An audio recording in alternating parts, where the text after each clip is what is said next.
Mirai cinema అప్పుడు కలిసి వచ్చింది డాన్స్. మిరాయి సినిమా అప్పుడు సౌజర్ మిరాయి సినిమా అప్పుడు సుమా మ్యామ్ నాకు డ్యాన్స్ చేస్తే నాతో పాటు నాకు కలిసి వచ్చింది.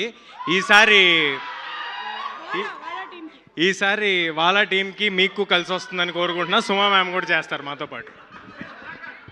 మైక్ తీసుకోండి అమ్మా. ఇందాక నుంచి మలయాళం వచ్చు కదా అని చెప్పి మాకు అర్థం కాకుండా ఏదేదో చెప్తున్నారు.